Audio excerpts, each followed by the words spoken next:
Por unë e kam djerë. E kam djerë dhe e kam dashur, por nuk e kam pasur lejen fillimisht që ta bëj në familje. Prej krejt asaj për krahje, kur vinte punat e shamia, disi i bënin hop kësaj teme, më vonë. Edhe në rregull, edhe me qenë se si shpëthoja, nuk kemi mësuar në shtëpi të kemi mos pajtime dhe astrazi, edhe unë e heshta, edhe disi ishte si me thani marrëveshje e heshtur, kur ta mbaroj fakultetin, mund të bësh çka të duash. Dhe unë, ditën që mbarova fakultetin, e vendosa shami dhe erdha në shtëpi dhe thash pa, a e kemi lënë qështu? Këtë punë. Sa e bukur kjo. Do të thonë vendim i prem? Vendim i prem. Ndërkohë që e kam dashur shamin që nga shkolla mesme, do të thotë shumë kohë para lufte, më kujtohet që me qenë se mbaja shamin, mbaja fusona të gjatë, ishte një farë maxi fashion, shumë më gjerë kështu se sa që vishem sot e të tjera.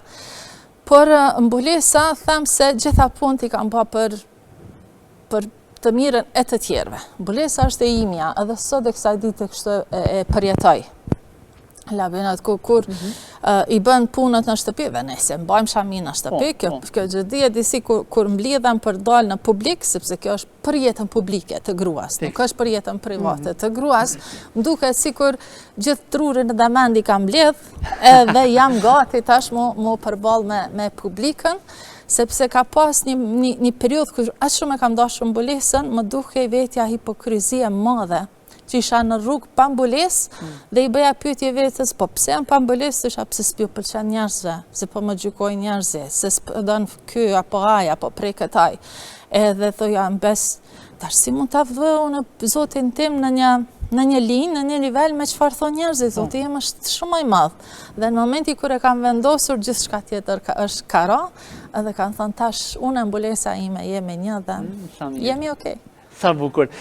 Por nga këtë pjesë besoj që ka pas gjykime dhe para gjykime, pavarësisht asaj mburojes që ti e ke marrë. Sigurisht. Duke qenë që një kohë kam dashur mbulesën dhe kam qenë vetë pa mbulesë, asnjë vajzë pa mbulesë nuk e kam gjykuar më, sepse se kam ditë çka ka në zemrën e saj. Edhe besoj as njerëzit tjerë nuk e dinë. Jam nisur çdo gjykim timin me bë shumë personale.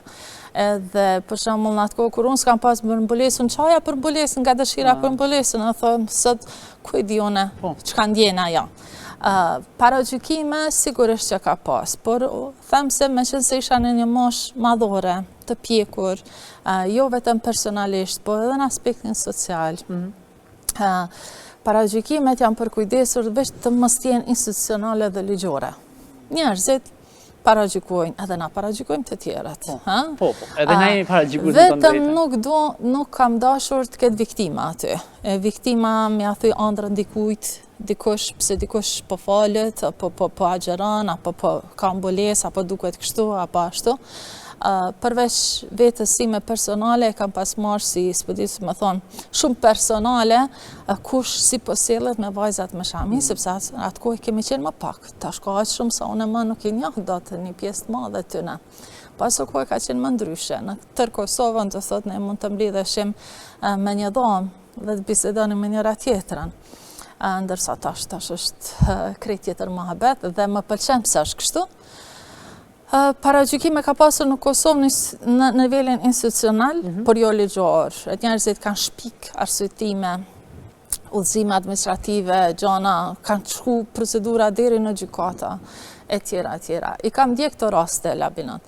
I kam ndjek personalisht dhe individualisht me miqtemi. Kudo që kemi dëgjuar se ka një rast të tillë, aso kohë punoja në OSB, kishim krijuar miq edhe të institucion ombudspersoni që ishte atëherë ndërkombëtar dhe i kthenim vajzat në shkollë, i kthenim.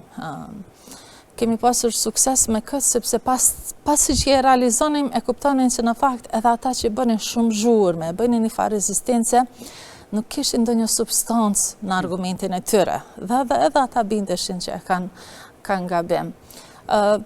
Ku e di unë, them se ata të regojnë një anekdotë, me qënë se jemi këtu. Gjithësisht, jemi të hapër. Sepse është për mua një leksion i jetës.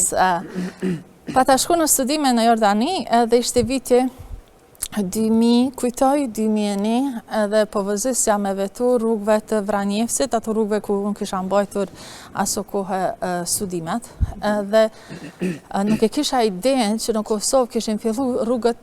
Okej, s'pe të regoj këtë pjesë. Nuk e kisha idenë që kishte pasur ndryshime. Edhe unë duke vëzitur për shoh që kush dhe që po vinte, po më shikonte kogja shtramtë. Edhe më pengonte edhe doja diçka që halli kanë. Isha duke vëzitur edhe kaloj njëri, kaloj tjetri, po vjen njëni e kishte nanën plak për para cila pashtu ishte me shami. Edhe unë e kështu e përgatitur, pithon vetja, tash i tregojnë e këti.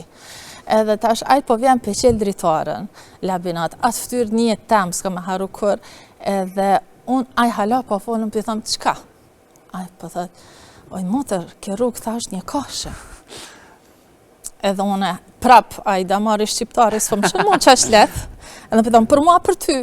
Aj po thët, po për ty bre motër. Labinat nuk e haroj trupin e ndjerst nga jo situatë shumë e keqe që e sola vetë vetën, unë isha paragjykusja, jo ata.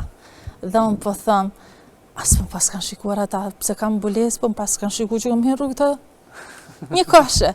Edhe prej aty, jam betu, asë njëherë, mos me marë shikimin, fjallën askujt që është paragjykim pa e pytur. Ka pasur raste kur ju kom shruj, kom thonë, a e keni për këtë e për këtë? Sepse nëse ke për shamis, mund ta bësh. Nëse ki për arsye të tjera në rregull jeme, si jam unë e më e mira profesionalisht për diçka. Kështu që ta tregova e ndova me ty për herë të parë. Me të vërtet për mua ka qenë një leksion sepse e jam pasëndjerë fort kesh dhe aty e kom pa që në fakt ne i paragjykimet, apo, dhe zdo duhet ta bënim. Nëse ndjejmë se ka diçka të tillë, është mirë të bisedojmë, ta adresojmë, tua kërkoja me shkrim do njëherë për vajzat e tjera, dhe kur hezitonit ma jepnim me shkrim, e dija që aty s'ka asgjë sensore. Shumë drejtora shkollës asnjëherë s'na kanë dhënë dokumente me shkrim për këtë puna, nëse kanë qenë ata në të drejtën e ligjit e tjera. Që kështu. A ju dhemë sot kur ishe një ato të cilat nuk mujnë me vazhdu? Më dhemë për një 2-3 raste që unë i di që me të vërtet jetën ja kanë këthy për mrapsht. Njëra prej tyre madje pat përfunduar në ISIS, edhe kam pas shkruar gjatë për të. Të tjerat gëzohem shumë kur isha se ja kanë dalë. Edhe isho se edhe ato e di nëse din vështërsinë për cilën ka kaluar, edhe e di nëse dikush ka qenë prapa atyre në kuptimin që është për kujdes pa e ditur ato fare. Por sot, unë mendoj që ky relaksim ndaj vajzave më shami ka vetëm një adresë